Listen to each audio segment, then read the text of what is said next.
টানা বৃষ্টি ও জলাবদ্ধতায় অচল রাজধানী, অবর্ণনীয় ভোগান্তিতে নগরবাসী। আরও 2 দিন বৃষ্টির আভাস আবহাওয়া অফিসের। মনে হয় যে কক্সবাজারে বেড়াইতে আইছি, সমুদ্র সৈকতে বেড়াইতে আইছি। এটা যে বাংলাদেশের রাজধানী মনে হয় না। আজকের দিন কামাই মার আর ঠিক করতে করতে মনে করেন কালকের দিন লাগবো। একটু বৃষ্টি পড়লে কেন জানি না মতিঝিলের মতো এরকম একটা কর্পোরেট এরিয়া, তাও এই অবস্থা। অতি ভারী বৃষ্টি আগামী 48 ঘন্টা কম বেশি থাকবে।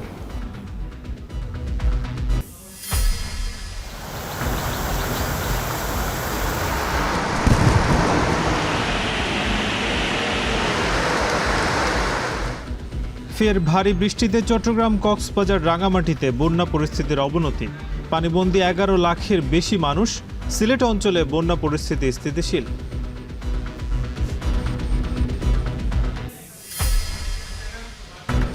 বন্যায় চট্টগ্রাম বিভাগেই ভেসে গেছে 60,000 হেক্টর ফসলি জমি ও জলাশয়।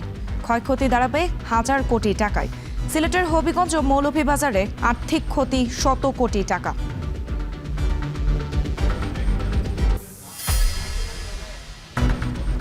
জনস্বার্থ সুরক্ষা না হওয়ায় IMF এর সঙ্গে নতুন করে চুক্তিতে যাচ্ছে সরকার। আগের কিস্তি পাওয়া নিয়ে চিন্তা নেই, জানালেন অর্থমন্ত্রী।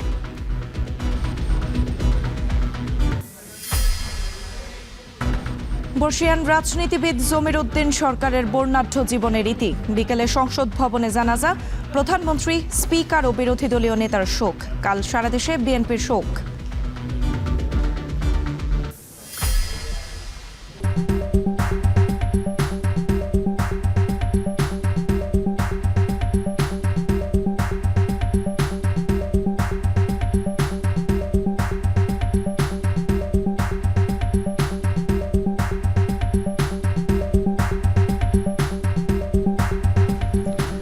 শুনছিলেন শিরোনাম। স্বাগত এখন দুপুরে পুরো আয়োজন জুড়ে সঙ্গে আছি আমরা দুজন। আমি সুমাই রাত্রি এবং আমি নাজমুস সাকিব। ভোর থেকে টানা বৃষ্টিতে তলিয়ে গেছে রাজধানীর বহু সড়ক, ডুবে গেছে অনেক কাঁচা বাজার, এমনকি দোকানপাট। রাজধানীর অলিগলিতেও তৈরি হয়েছে জলজট। অনেক সড়কে যানবাহন বিকলে দেখা দিয়েছে যানজটও।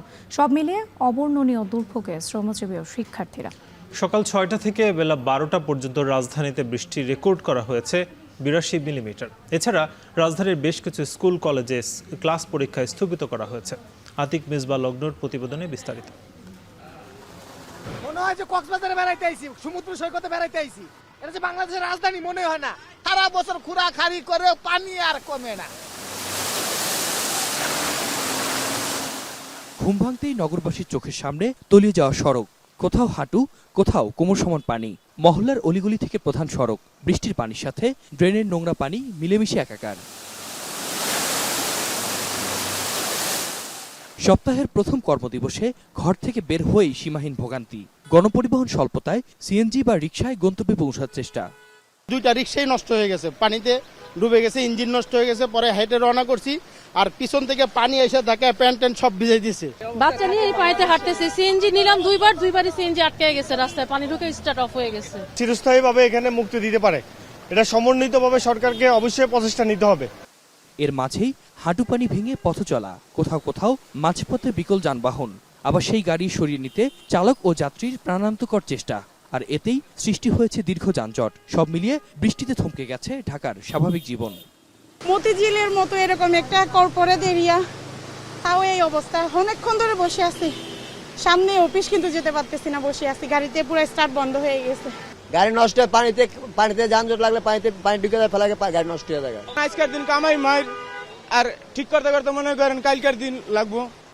জলাবদ্ধতার কারণে মতিঝিল সহ রাজধানীর বেশ কয়েকটি এলাকায় স্কুল কলেজের পরীক্ষা স্থগিত করা হয়েছে। দুর্ভোগে পড়েছেন শিক্ষার্থী ও অভিভাবকেরাও। 9টা থেকে পরীক্ষা ছিল, সকাল 7টার মধ্যে আমাদের যদি মেসেজ দেওয়া হতো যে পরীক্ষা হবে না, তাহলে তো এত কষ্ট করে এত দূর আমাদের আসতে হয় না। বর্ষা আসে বর্ষা যায়, পঞ্জিকা বদলালেও বদল হয় না নগরবাসীর এই জলাবদ্ধতার ভোগান্তির গল্প। সময়ের সাথে কার্যকরী পদক্ষেপ, সঠিক উদ্যোগ আর ব্যক্তি থেকে সমন্বিত সচেতনতার মাধ্যমে কবে নাগাদ এই অভিশাপ থেকে মুক্তি পাবে নগরবাসী, সেই অপেক্ষায় সবাই। আতিক মিসবা লগ্ন, এখন ঢাকা। সাকিব, সকাল থেকে আমরা দেখতে পেয়েছি রাজধানীর চিত্র। সকাল থেকে টানা বৃষ্টি হচ্ছে, এমনকি স্কুলও বন্ধ রেখেছে অনেক বাচ্চাদের স্কুল। তাছাড়া যারা চাকরিজীবী রয়েছেন তারাও কিন্তু বৃষ্টির কারণে অনেকে যেতে পারেননি, এমনকি যারা গিয়েছেন তারা কিন্তু দুর্ভোগে পড়েছেন। রাস্তার যে সড়কের যে চিত্র আমরা দেখতে পেয়েছি, পানি উঠে একদম তলিয়ে গেছে, সড়ক সহ অন্যান্য যেসব জায়গা রয়েছে বাড়ির নিচেও পানি উঠেছে আমরা দেখতে পেয়েছি। আপনি যেমন বলছিলেন, এবং রাজধানীর বিভিন্ন জায়গায় যেহেতু তলিয়ে গিয়েছে এবং আমাদের সহকর্মী সেই খবর রাখছেন, আমরা পান্থপথে যুক্ত হতে চাই আতিক মেজবা লগ্নর সাথে। লগ্ন, আপনার কাছে জানতে চাই যে আপনি তো সকাল থেকে আসলে বিষয়টি দেখছেন যে কি পরিমাণ আসলে নগরবাসীর ভোগান্তি হচ্ছে এবং নিরসনে আসলে সিটি কর্পোরেশন কোনো উদ্যোগ নিচ্ছে কিনা? ভোগান্তির কথা তো কিছুক্ষণ আগে আমরা প্যাকেজেও শুনছিলাম বা দেখছিলাম যে আসলে কোন ধরনের ভোগান্তি হচ্ছে। আমরা রাজধানীর আরামবাগ দিয়ে শুরু করেছিলাম, ধানমন্ডিতে গিয়েছি, মিরপুরে গিয়েছি, একই সাথে আমরা উত্তরার বিভিন্ন জায়গা দেখেছি। এখন পান্থপথে এসেও সবচেয়ে বড় যে সমস্যাটা আমরা এখন পর্যন্ত দেখতে পাচ্ছি সেটা হচ্ছে নিরাপদ যে পানির যে অভাব, সেটা কিন্তু ধরা পড়েছে। অর্থাৎ যে বাসিন্দারা যারা রয়েছেন তারা স্পষ্টভাবেই বলছেন তাদের বাড়ির নিচে যে সেফটি ট্যাঙ্ক ছিল, একই সাথে যে পানির মজুদ ছিল তাদের হচ্ছে খাওয়ার, একই সাথে গোসলের জন্য বা অন্যান্য কারণে, সেই জায়গায় একটা বড় ঘাটতির জায়গা তৈরি হয়ে গেছে। অর্থাৎ তারা আসলে তাদের যে নিত্য প্রয়োজনীয় যে পানিটি রয়েছে সেখানে বেশ সংকটের জায়গা কিন্তু তাদের তৈরি হয়ে গেছে, সেটি তারা বলছিল। আরেকটি কথা বলতে চাই, আপনি বলেছিলেন যে সিটি কর্পোরেশনের পক্ষ থেকে কোন ধরনের উদ্যোগগুলো নেওয়া হয়েছে।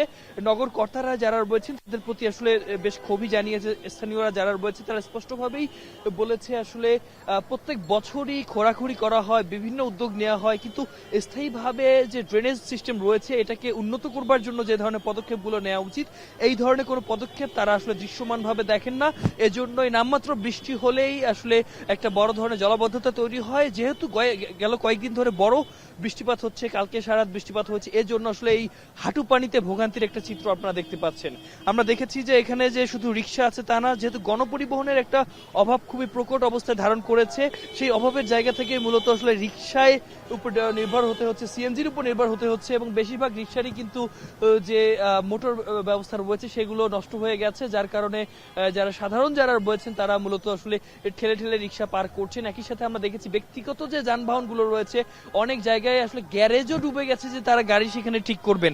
চালকরা যারা রয়েছেন, যারা ব্যবসায়িক উদ্যোগে ব্যবহার করে থাকেন, একই সাথে এর আশেপাশে পান্থপথের আশেপাশে কিন্তু অনেকগুলো হাসপাতাল রয়েছে, সেখানে আমরা দেখেছি অ্যাম্বুলেন্সও আসলে রোগী নিয়ে সেখানে থমকে ছিল বা দাঁড়িয়েছিল। এটাও কিন্তু একটা বড় ভোগান্তি তৈরি করেছে, এবং পরবর্তীতে আমরা দেখেছি যে সেই রোগীকে অ্যাম্বুলেন্স থেকে রেস্কিউ করে নিয়ে গেছে, সেরকম চিত্র আমাদের চোখে পড়েছে। একই সাথে সিটি কর্পোরেশনের দু একটা গাড়িকে আমরা বিচ্ছিন্নভাবে দেখেছি, কিন্তু কোনো কার্যক্রম বা এখানে যে ড্রেনেজ সিস্টেমের যে গর্তগুলো রয়েছে, যে লাইনগুলো রয়েছে, সেগুলোকে পরিষ্কার করবার জন্য যে ধরনের উদ্যোগ নেওয়া উচিত সেরকম উদ্যোগ এখন পর্যন্ত আমাদের চোখে পড়েনি। স্থানীয়রা যারা রয়েছেন তারাও কিন্তু একই অভিযোগটা জানিয়েছেন যে আসলে যেহেতু কয়েকদিন ধরে বৃষ্টি হচ্ছে, রাত থেকে বৃষ্টি হচ্ছে, যে ধরনের আসলে প্রস্তুতি থাকা দরকার সেই প্রস্তুতি নিয়েও কিন্তু অনেকে প্রশ্ন তুলেছেন যে আসলে কি হচ্ছে। একই সাথে সিটি কর্পোরেশনের একজন কর্তব্যরতের সাথে আমরা কথা বলেছিলাম, তিনি বলেছেন ব্যক্তি পর্যায়ে যদি সচেতনতা থাকতো, অর্থাৎ যারা ব্যক্তি পর্যায়ে রয়েছেন তারা যদি যেখানে সেখানে ময়লা আবর্জনা না ফেলতেন সেক্ষেত্রে আসলে এত বড় ভোগান্তি হতো না। এই যে দোষ চাপাচাপি, দায় চাপাচাপির মধ্যে আমরা দেখেছি যে যারা নগরবাসী রয়েছেন তাদের ভোগান্তির যে গল্প, সেই গল্পে কোনো পরিবর্তন হয়নি। আরেকটি বিষয় জানিয়ে রাখা খুবই জরুরি, আমরা দেখেছিলাম যে পান্থপথের এই এলাকাটিতে আসলে বেশ কিছু ফার্নিচারের মার্কেট রয়েছে, সেখানে বড় ক্ষতির আশঙ্কা দেখছেন। একই সাথে যে আবাসিক যে সড়কগুলো রয়েছে সেখানে আসলে ড্রেনেজ সিস্টেমের ময়লা এবং রাস্তা সবকিছু কিন্তু একাকার হয়ে গেছে, যার কারণে একটা ভোগান্তির জায়গা তৈরি হয়ে গেছে, এবং সেই ভোগান্তির চিত্রই আপনারা দেখতে পাচ্ছেন। যে রিক্সাগুলোকে খুব স্বাভাবিকভাবে আপনারা দেখছেন যে রিক্সাগুলো এখানে রয়েছে, সেই রিক্সাগুলো বেশ বেগ পোহাতে হচ্ছে। একই সাথে গণপরিবহনে একটা বড় সমস্যা হচ্ছে, আমরা সরকারি সার্ভিস নিয়ে যে বিআরটিসি রয়েছে সেই বিআরটিসিতে বড় ভোগান্তি দেখেছি।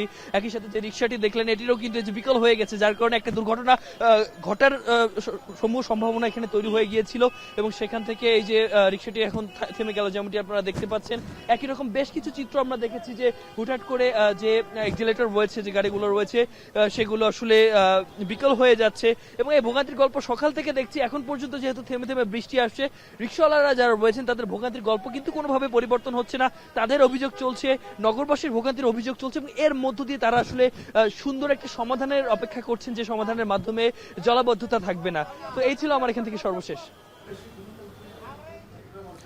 লগ্ন, অসংখ্য ধন্যবাদ আপনাকে নগরবাসীর যে ভোগান্তির খবর জানাচ্ছিলেন। এদিকে নতুন করে ভারী বর্ষণে চট্টগ্রামের কিছু এলাকায় আবারও পানি বাড়তে শুরু করেছে, ডুবেছে নগরের অধিকাংশ নিচু এলাকাও। এতে ভোগান্তিতে পড়ে নগরবাসী। কক্সবাজারে রোববার ভোর থেকেও মুষলধারে বৃষ্টিতে বেড়েছে জনদুর্ভোগ। কাজী মাহফুজের প্রতিবেদনে বিস্তারিত। টানা দুদিন পর শনিবার চট্টগ্রাম অঞ্চলের বন্যা পরিস্থিতির কিছুটা উন্নতি হলেও রোববার ভোর থেকে নতুন করে শুরু হওয়া ভারী বর্ষণ ফের উদ্বেগ বাড়িয়েছে। অনেক নিচু এলাকায় আবারও পানি বাড়তে শুরু করায় ভর করেছে নতুন আতঙ্ক। ভোর থেকে ভারী বর্ষণে ডুবেছে নগরীর অধিকাংশ নিচু এলাকা। এতে ভোগান্তিতে পড়ে নগরবাসী। পার্বত্য জেলা রাঙ্গামাটিতেও থামেনি বৃষ্টি।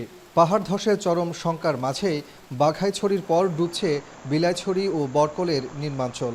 জেলায় এ পর্যন্ত ছোট বড় 131টি পাহাড় ধসের ঘটনা ঘটেছে। 47টি আশ্রয় কেন্দ্রে ঠাঁই নিয়েছে প্রায় 4000 মানুষ। এদিকে রাঙ্গুনিয়ার শিলক এলাকায় পাহাড়ি ঢলে বেইলি সেতু ধসে পড়ায় রাঙ্গামাটির সাথে বান্দরবানের সড়ক যোগাযোগ সম্পূর্ণ বন্ধ রয়েছে। আমার পরিবার এখন চলার অক্ষম হয়ে গেছে, কিন্তু এখন আমার ব্যবসা বাণিজ্য সব পানিতে তলায় গেছে। এখানে অবশিষ্ট বলতে আর কিছু নাই, মানুষ গরু ছাগল নিয়ে খুবই মানবতার জীবন যাপন করতেছে। এদিকে দীর্ঘ 7 দিনের টানা বর্ষণ শেষে বান্দরবান সদরে পানি কিছুটা কমতে শুরু করেছে। তবে সাঙ্গু, মাতামুহুরী ও বাঁকখালী নদীর পানি এখনও বিপদসীমার উপরে। ব্যাহত হচ্ছে বিদ্যুৎ ও ইন্টারনেট সেবা, বেড়েছে নিত্যপণ্যের দাম। এখন সকালে মাছ সামানা নিয়ে যাবো, এখন গিয়ে দেখতেছি পানি আবার বৃদ্ধি পেয়ে গতকালকে থেকে আগে থেকে আরো 2 ফুটের মতো পানি এখন আরো বৃদ্ধি পেয়েছে। এখন আমাদের এখানে বিশেষ করে ঔষধের প্রয়োজন। মহিলারা আছে, বৃদ্ধ লোক আছে অনেক, এনাদের অসুখ বিসুখ হলে ওষুধের সমস্যা, পানির সমস্যা, থাকার সমস্যা, বাথরুম, খানা দানা সমস্ত দিক দিয়ে সমস্যা হচ্ছে এখন। এদিকে কক্সবাজারে রোববার ভোর থেকেও মুষলধারে বৃষ্টি হচ্ছে। বন্যার পানি ধীরগতিতে নামলেও কাটেনি জনদুর্ভোগ। চকরিয়া, পেকুয়া ও মাতামুহুরী সহ 10টি উপজেলার অন্তত 150টি গ্রাম এখনও প্লাবিত। পানিবন্দী প্রায় 3 লাখ মানুষ। হাজার হাজার ফ্যামিলি। এখন সরকারিভাবে কোনো ত্রাণ আসে নাই। আকুল আবেদন যাহাতে কাকারা ইউনিয়নবাসীর জন্য কিছু দ্রুত ত্রাণের ব্যবস্থা করা হয়। পানি দ্রুত না নামার কারণে প্রতি বছর আমরা বন্যার সম্মুখীন হচ্ছি। এমন কিছু উপদ্রুত এলাকা আছে যেখানে সেনা মোতায়েন করলে পানিবন্দী মানুষগুলোকে উদ্ধার করা সম্ভব। 1 মাসের প্রায় বৃষ্টিপাতের 80% এই 7 দিনের সময়ের মধ্যে হয়েছে। কক্সবাজার জেলায় আমাদের 71টি ইউনিয়নের মধ্যে প্রায় 69টি ইউনিয়নই ক্ষতিগ্রস্ত। প্রায় 2 থেকে 2.5 লক্ষ লোক পানিবন্দী আছে। কক্সবাজারের জন্য সরকারের পক্ষ থেকে ইতিমধ্যে 30 লক্ষ টাকা এবং 450 মেট্রিক টন চাল বরাদ্দ দেওয়া হয়েছে। সোমবারও ভারী বৃষ্টি অব্যাহত থাকতে পারে জানিয়েছে আবহাওয়া অফিস। কাজী মাহফুজ, এখন চট্টগ্রাম। রাতে ভোর থেকে যে ভারী বৃষ্টি হচ্ছে সেটা কিন্তু আমরা দেখেছি যে গত কয়েকদিনে চট্টগ্রামে সেটা বন্যা পরিস্থিতি আরও অবনতি হয়েছে। এবং চট্টগ্রামে যেহেতু 8 লাখের মতো বাসিন্দা রয়েছে, তারও বেশি আসলে মূলত এই 8 লাখ বাসিন্দা মূলত এই বন্যার কারণে একটা অবনতির মধ্যে পড়েছে। এবং কক্সবাজারে আমরা দেখেছি যে 3 লাখ মানুষ কিন্তু পানিবন্দী রয়েছে। এবং রাঙামাটির অবস্থাও কিন্তু খারাপ, যেহেতু সেখানে বেশ কিছু পাহাড় রয়েছে এবং পাহাড়ের ঢালে মানুষ বসবাস করে, ফলে বন্যা পরিস্থিতির কারণে একটা খুবই খারাপ পরিস্থিতির দিকে কিন্তু যাচ্ছে। অন্যদিকে সাকিব, আপনি যেটি বলছিলেন আপনার সাথে একমত। এই পাহাড় ধসের কারণেই কিন্তু অনেকেই রাঙ্গামাটিতে বিপাকেই পড়েছেন। একই সাথে পাহাড় ধসের কারণে বাঘাইছড়ি উপজেলাও ডুবেছে, বিলাইছড়ি এবং বরকল উপজেলার নিম্নাঞ্চল কিন্তু এখন প্লাবিত রয়েছেন। এ নিয়ে আরও জানাতে আমাদের সঙ্গে সহকর্মীরা যুক্ত হচ্ছেন। আমাদের সঙ্গে যুক্ত হচ্ছেন চট্টগ্রাম থেকে শোয়েব রহমান, কক্সবাজার থেকে মোহাম্মদ মোর্শেদ এবং রাঙ্গামাটি থেকে জিয়াউর রহমান জুয়েল। প্রথমেই যাচ্ছি চট্টগ্রামের শোয়েবের কাছে। শোয়েব, আপনার কাছে একটু জানতে চাই, চট্টগ্রামে এই মুহূর্তে বন্যা পরিস্থিতি আপনি কেমন দেখতে পাচ্ছেন? আর যারা বন্যায় কবলিত ছিলেন, আশ্রয় কেন্দ্রগুলোর এখন কি অবস্থা?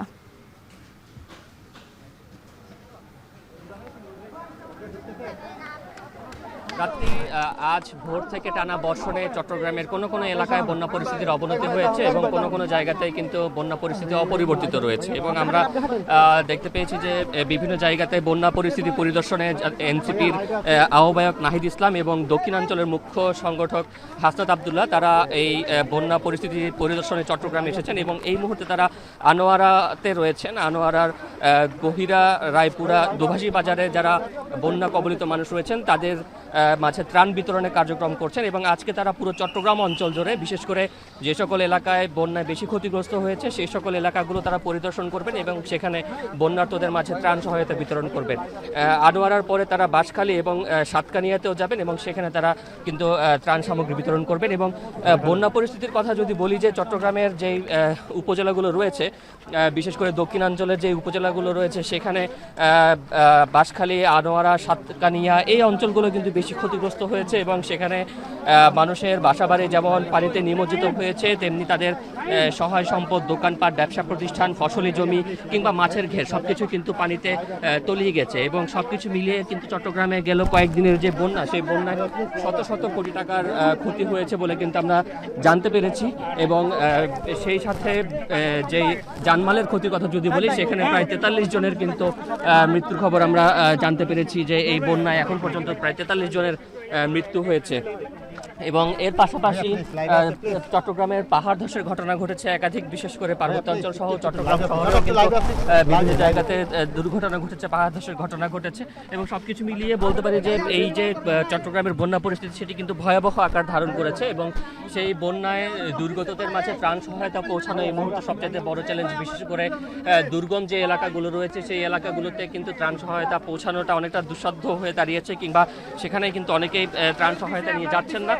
সেই জায়গাগুলোতে ত্রাণ সহায়তা পৌঁছানো একটি সরকারি পর্যায়ে একটি বড় চ্যালেঞ্জ বলে কিন্তু তারা মনে করছেন। এবং এই মুহূর্তে আমরা আনোয়ারাতে রয়েছি। আনোয়ারার পরে এনসিপির যে দলটি এসেছেন বন্যার্তদের সহযোগিতা, তারা বাঁশখালী এবং পরবর্তীতে সাতকানিয়াতেও কিন্তু বন্যার্তদের মাঝে সাহায্য সহযোগিতা বিতরণ করবে। তবে ত্রাণ সহযোগিতা আরও বাড়ানোর দাবি জানিয়েছেন এখানকার যারা বানভাসী এবং দুর্গম এলাকার মানুষ রয়েছেন তারা।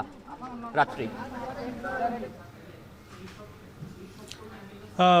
শোয়েব রহমানের মাধ্যমে আসলে জানছিলাম যে চট্টগ্রামে আসলে যেই পরিস্থিতি, কক্সবাজারেও কিন্তু প্রায় 3 লাখের মতো বাসিন্দা পানি বন্দী হয়ে পড়েছেন এবং দেশগ্রাম প্লাবিত হয়েছে। মোহাম্মদ মুর্শিদ, আপনার মাধ্যমে একটু জানতে চাই যে সেখানকার পরিস্থিতি কি এবং কর্তৃপক্ষ কী ধরনের ব্যবস্থা নিচ্ছে? ধীরে ধীরে বন্যার পানি কমতে শুরু করলেও মানুষের দুর্ভোগ কিন্তু কমছে না। বিশেষ করে বন্যা কবলিত এলাকার যে মানুষগুলো রয়েছে, কক্সবাজারের 10টি উপজেলার অন্তত 35টি ইউনিয়নের যে প্লাবিত গ্রামগুলো রয়েছে, সেখানকার প্রায় আমরা খবর নিয়ে জানতে পেরেছি 3 লাখেরও বেশি মানুষ পানিবন্দী। সেখানকার মানুষের দুর্ভোগ একেবারেই কমছে না এবং টানা 1 সপ্তাহ ধরে সেখানকার মানুষ একেবারে দুর্বিষহ পরিস্থিতি বিরাজ করছে। আমরা যে বিষয়টি জানতে পেরেছি, কক্সবাজারে যেহেতু গতকালও বৃষ্টি কিছুটা কমেছে এবং সারাদিন বৃষ্টি ছিল না, তবে আজকে সকাল থেকে আমরা লক্ষ্য করতে পেরেছি বৃষ্টি আবারও শুরু হয়েছে এবং কিছুক্ষণ আগে বৃষ্টি থেমেছে।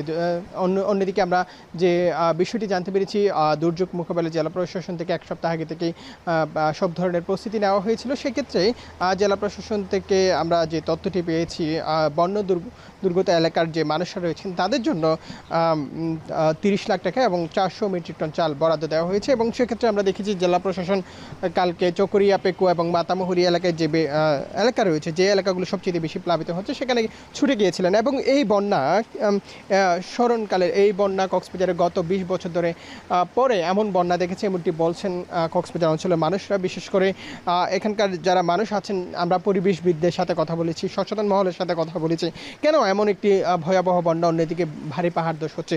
সব মিলিয়ে যে বিষয়টি জানতে পেরেছি, নদী দখল, পরিবেশ দূষণ এবং নির্বিচারে পাহাড় কাটা, প্রশাসনের নাগের ডগায় এমন পাহাড় কাটার কারণেই হচ্ছে এমন পরিস্থিতি। অন্যদিকে যে পাহাড়ি ঢল রয়েছে, উজান থেকে পানি নেমে আসার কারণে এমন ভয়াবহ বন্যা পরিস্থিতি সৃষ্টি হয়েছে।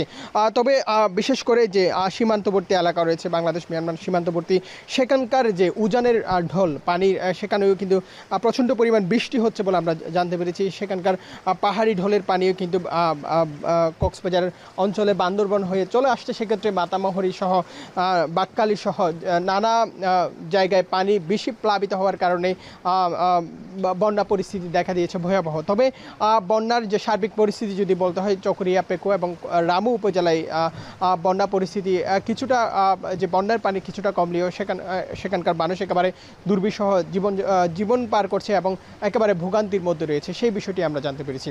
এ ছিল সর্বশেষ। কক্সবাজারের খবর শুনছিলাম, এবার একটু যেতে চাই, আমাদের সহকর্মী রয়েছেন জিয়াউর রহমান জুয়েল রাঙ্গামাটিতে। জুয়েল, আপনার কাছে জানতে চাই, অতি বৃষ্টির কারণে কিন্তু আমরা দেখতে পেয়েছি বাঘাইছড়ি উপজেলার পর বিলাইছড়ি এবং একই সাথে বরকল উপজেলার নিম্নাঞ্চল যেটি রয়েছেন সেটি কিন্তু পানিতে ডুবে গেছে। এখন আসলে তাদের কি অবস্থা? বন্যা কবলিত মানুষকে কি সহায়তার জন্য প্রশাসনের কাছ থেকে কোনো সহায়তা মিলেছে কিনা, এবং একই সাথে জানতে চাই নতুন করে কোনো পাহাড় ধসের ঘটনা ঘটেছে কিনা?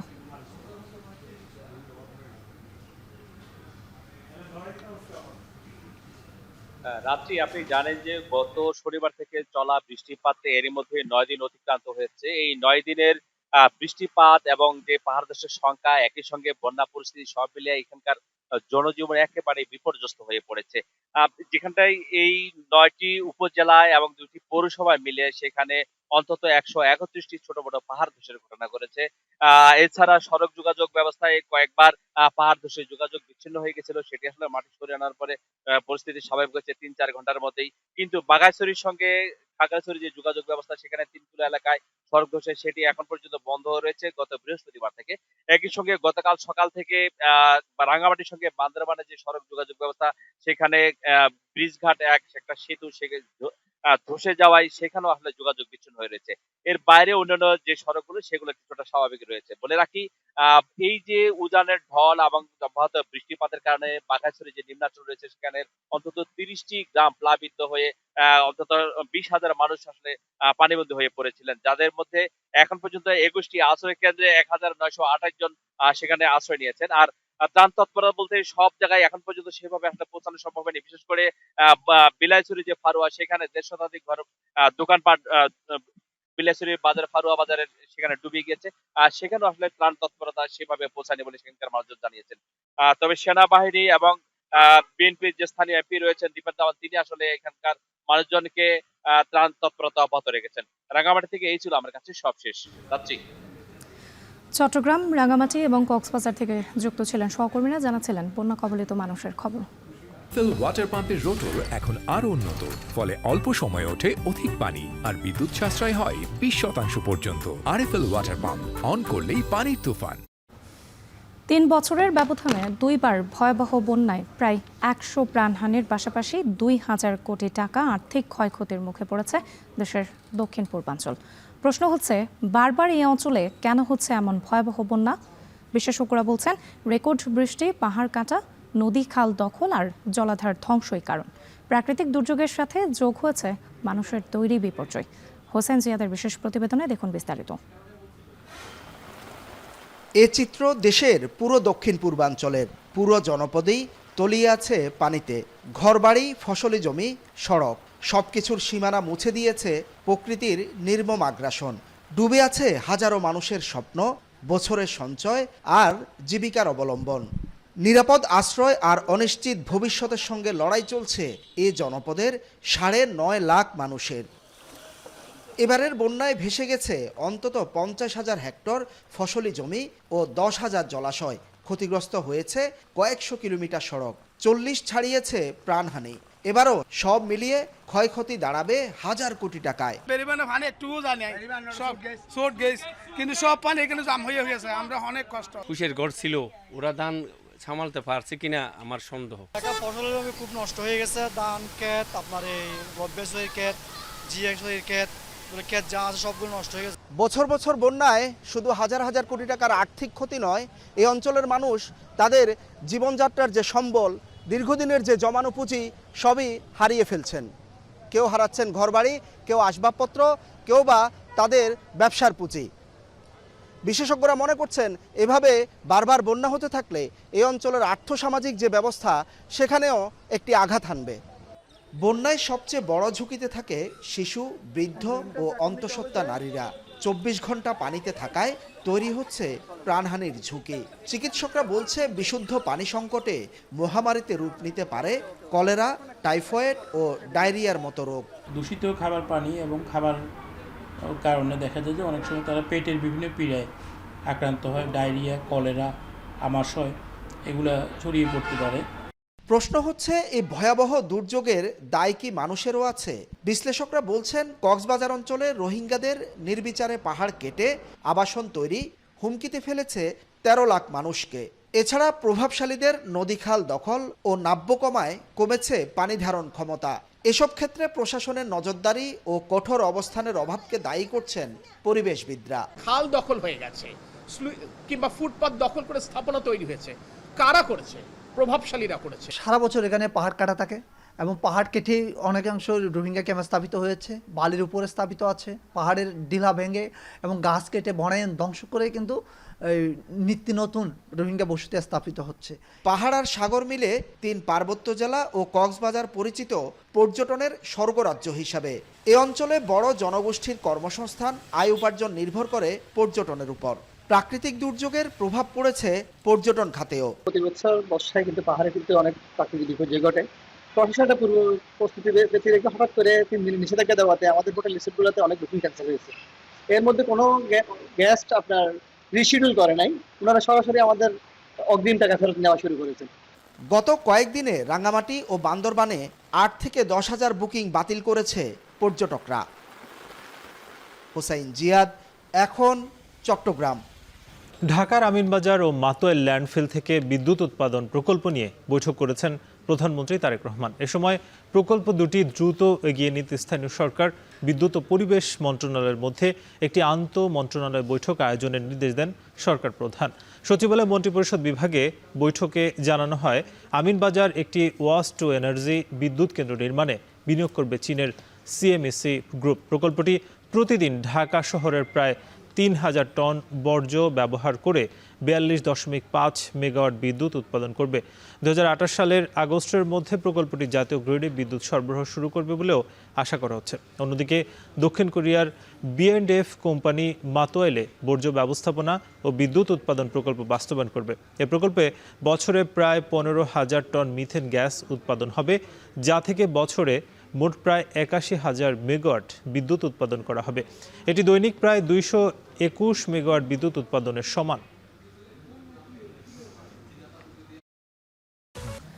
বছরের পর বছর বৃষ্টি হলেই তলিয়ে যায় দেশের উত্তর পূর্বাঞ্চল। বিগত কয়েকদিনের বৃষ্টি আর পাহাড়ি ঢলে মৌলভীবাজার, হবিগঞ্জ আর সুনামগঞ্জ এই 3 জেলার লক্ষাধিক মানুষ পানিবন্দী হয়ে পড়েছে। স্বল্প বন্যাতেই ফসল আর অবকাঠামোগত ক্ষতির পাশাপাশি নানা সংকটে পড়েন ভাটি এলাকার মানুষ। চলতি বন্যায় কেবল হবিগঞ্জেই কৃষি, মৎস্য ও অবকাঠামোগত ক্ষতির আর্থিক মূল্য প্রায় 100 কোটি টাকা ছাড়িয়ে যাবে বলে ধারণা করা হচ্ছে। এসব বিপর্যয় মোকাবেলায় প্রশাসনের নানা আশ্বাস থাকলেও তা প্রয়োজনের তুলনায় অনেকটা অপ্রতুল বলছেন ভুক্তভোগীরা। গোলসার আহমেদের প্রতিবেদনে দেখুন বিস্তারিত। গত 3 দিনের বন্যায় হবিগঞ্জের খোয়াই নদীর ভয়াল রূপ কিংবা মৌলভীবাজারের মনু আর ধলাই নদীর বিধ্বংসী আচরণে বিপর্যস্ত ছিল লাখো মানুষ। এসব এলাকার নদীর প্রতিরক্ষা বাঁধ ভেঙে ঢুকে পড়ে জলের স্রোত। কিছু বুঝে ওঠার আগেই তলিয়ে যায় 2 জেলার বেশ কয়েকটি এলাকার রাস্তাঘাট, ঘরবাড়ি কিংবা ফসলি জমি। 88 সালের পর জেলার অনেক জায়গায় এবারই প্রথম পানি ঢুকল। এদিকে মৌলভীবাজারের বন্যা দুর্গত এলাকাগুলোর পানি নামতে শুরু করার সাথে সাথে ক্ষয়ক্ষতি বেরিয়ে আসছে। জেলায় 248 হেক্টর আমনের বীজতলা 86.50 হেক্টর আর সবজি 64.50 হেক্টর ক্ষতিগ্রস্ত হয়েছে। 3,500 বসতবাড়ি, 82 কিলোমিটার সড়ক, 5টি সেতু ক্ষতিগ্রস্ত হয়েছে।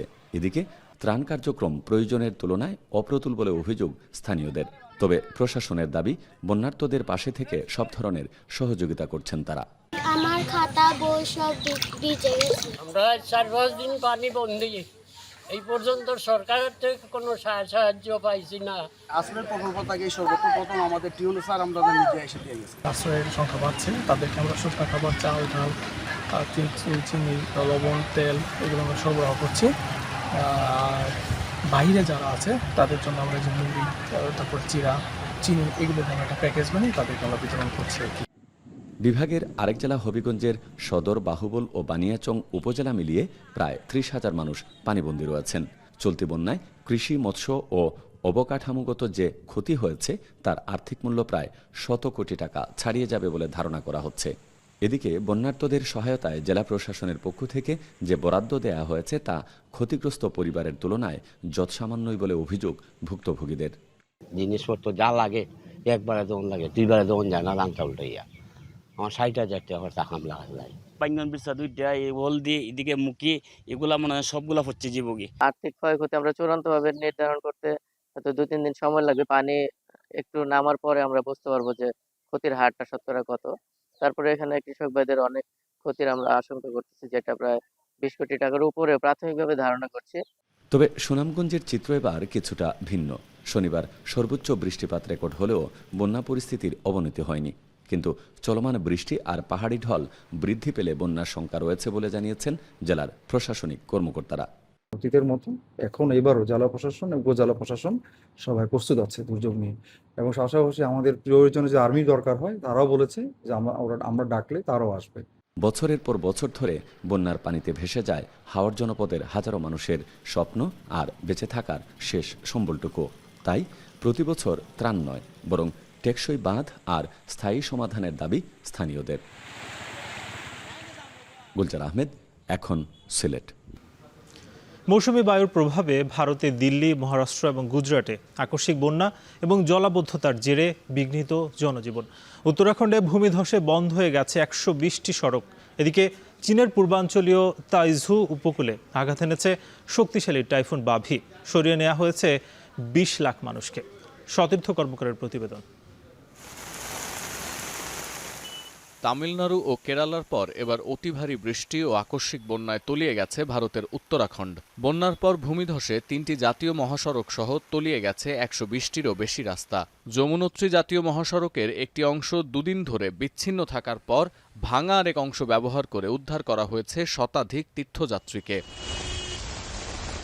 বন্যা পরিস্থিতির কিছুটা উন্নতি হলেও ভূমিধসে বিপর্যস্ত কেরালার কাল্লাদির টানেল প্রকল্পের চারপাশে টানা 5ম দিনের মতো চলছে উদ্ধার অভিযান। এখনও সন্ধান মেলেনি বেশ কয়েকজন বন্যা দুর্গতের। উত্তর পূর্বাঞ্চল, বিশেষ করে আসাম এবং ত্রিপুরায় ভারী বৃষ্টিপাত অব্যাহত রয়েছে। উজানে অতি ভারী বৃষ্টির কারণে সৃষ্ট ঢলের প্রভাব পড়েছে বাংলাদেশের উত্তর পূর্বাঞ্চলেও। দিল্লি, মহারাষ্ট্র, গুজরাটে আকস্মিক বন্যা এবং জলাবদ্ধতায় বিপন্ন জনজীবন। হরিয়ানা এবং এর সংলগ্ন এলাকাগুলোতেও পরিস্থিতি বেশ নাজুক। এদিকে চলতি সপ্তাহে দ্বিতীয়বারের মতো টাইফুনের কবলে পড়েছে চীন। শনিবার সন্ধ্যায় প্রথমে উপকূলীয় শহর তাইঝৌতে আঘাত হানে শক্তিশালী টাইফুন বাভি। ওয়েনঝৌতে দ্বিতীয় আঘাত আসে মধ্যরাতের দিকে। এর জেরে অন্তত 20 লাখ মানুষকে সরিয়ে নিয়েছে প্রশাসন। চীনের পর জাপানের কয়েকটি দ্বীপে আঘাত এনে শক্তি হারিয়ে তাইওয়ানের উত্তর প্রান্ত ঘেঁষে বের হয়ে যায় টাইফুন বাভি। তবে বৃষ্টিবলয়ের মধ্যে থাকা বিপুল পরিমাণ আর্দ্রতার কারণে এখনও তীব্র বর্ষণের ঝুঁকি থেকে যাচ্ছে। সতীর্থ কর্মকার, এখন বিশ্ব। অর্থমন্ত্রী আমির খসরু মাহমুদ চৌধুরী বলেছেন, আইএমএফের আগের ঋণ কর্মসূচি থেকে সরে এসে জনগণের স্বার্থে নতুন করে ঋণ কর্মসূচিতে যুক্ত হতে চায় সরকার। আওয়ামী সরকার যে ঋণ কর্মসূচি নিয়েছিল তা জনগণের স্বার্থ সুরক্ষা হয়নি বলে মন্তব্য করেন তিনি। অর্থ মন্ত্রণালয়ের সাংবাদিকদের প্রশ্নের জবাবে অর্থমন্ত্রী বলেন, আইএমএফে আগের কিস্তির টাকা পাওয়া নিয়ে চিন্তা নেই। দেশের বিনিয়োগ বাড়াতে ভিসা নীতির পরিবর্তন দরকার বলেও জানান তিনি। এর আগে আইএমএফ মিশন প্রধান ইভো ক্রোজনারের নেতৃত্বে প্রতিনিধি দল নতুন ঋণ কর্মসূচির সম্ভাব্যতা যাচাই, অর্থনৈতিক সংস্কার ও সামষ্টিক পরিস্থিতি নিয়ে অর্থ সচিবের সঙ্গে বৈঠক করেন। এদিন অর্থমন্ত্রীর সঙ্গে বৈঠক হওয়ার কথা থাকলেও সাবেক স্পিকার ব্যারিস্টার জমির উদ্দিন সরকারের জানাজার কারণে বৈঠকটি বাতিল হয়। 2023 সালে আইএমএফের অনুমোদিত পূর্ববর্তী ঋণ কর্মসূচির কিছু অংশ এখনও বকেয়া রয়েছে। অর্থ ছাড় নিয়ে প্রায় 1 বছর আলোচনা চললেও শেষ পর্যন্ত সেই অর্থ ছাড় হয়নি। তবে নতুন করে আইএমএফের কাছে 3 বছরের জন্য প্রায় $450 কোটি নতুন ঋণ কর্মসূচিতে যুক্ত হতে চায় সরকার। আগের প্রোগ্রাম হচ্ছিল ওই স্বৈরাচার আমলের যে প্রোগ্রামটা করেছিল ফ্যাসিস্ট আমলের, ওখানে অনেকগুলো বিষয় তো আমরা সম্মত হইনি। তো সেই কারণে আমরা সেই প্রোগ্রাম থেকে বেরিয়ে আসছি। এখন আবার নতুন প্রোগ্রামে যাচ্ছি। একজন নির্বাচিত সরকারের বাংলাদেশের মানুষের স্বার্থ সুরক্ষা করে যে ধরনের প্রোগ্রামে যাওয়া দরকার সে ধরনের প্রোগ্রামে যাব না। কিস্তির টাকা নিয়ে আমাদের কোনো চিন্তা নেই। আমার চিন্তা হচ্ছে যে প্রোগ্রামে যাব এটা বাংলাদেশের স্বার্থ সংরক্ষিত হবে কিনা। বর্ণাঢ্য জীবনের ইতি ঘটল বিএনপির বর্ষিয়ান নেতা সাবেক স্পিকার ব্যারিস্টার জমির উদ্দিন সরকারের। তার মৃত্যুতে গভীর শোক প্রকাশ করেছেন প্রধানমন্ত্রী, স্পিকার, বিরোধী দলীয় নেতা সহ রাজনৈতিক ও আইন পেশার সহকর্মীরা। বিকাল 5টায় সংসদের দক্ষিণ প্লাজায় হবে জানাজা। পরে জানাজা শেষে সংসদের নির্ধারিত চত্বরে সমাহিত করা হবে এই প্রবীণ নেতাকে। বিস্তারিত প্রতিবেদনে।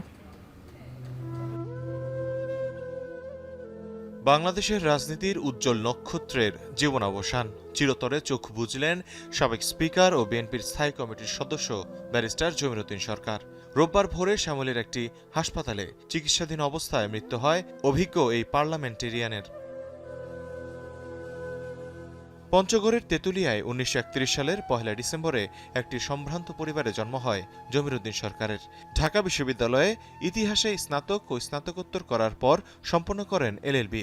পরে লন্ডনের লিঙ্কনস ইন থেকে বার অ্যাট ল সনদ অর্জন করেন তিনি।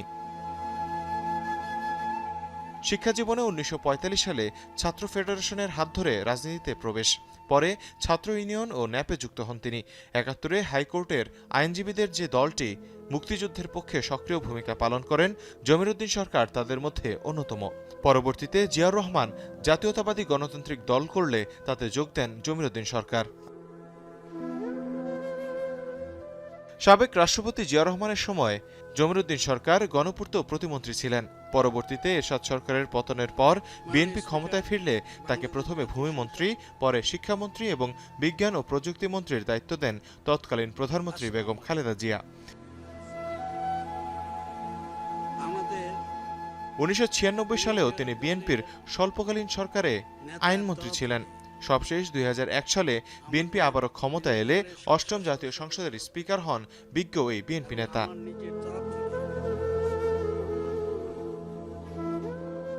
বিএনপির এই প্রবীণ নেতার মৃত্যুতে শোকাহত রাজনীতিক ও আইনজীবীরা। সহকর্মীদের অনেকে শোক জানাতে ভিড় করেন ধানমন্ডির বাসায়। শোক প্রকাশ করেছেন প্রধানমন্ত্রী, বিরোধী দলীয় নেতা, চিফ হুইপ সহ জ্যেষ্ঠ রাজনীতিবিদরা। বর্ষিয়ান এই রাজনীতিবিদের মৃত্যুতে সোমবার সারা দেশে একদিনের শোক পালন করবে বিএনপি ও এর অঙ্গ সংগঠন। তৌহিদুল তারেক, এখন, ঢাকা। আর এই ছিল এখন দুপুরে। এখন টেলিভিশন ওয়েবসাইটে দেখতে ভিজিট করুন www.ekon.tv। এছাড়া ফেসবুকে যুক্ত হতে পারেন facebook.com/tvr এখন, ইউটিউবে দেখতে পারেন youtube.com/c/ekontv।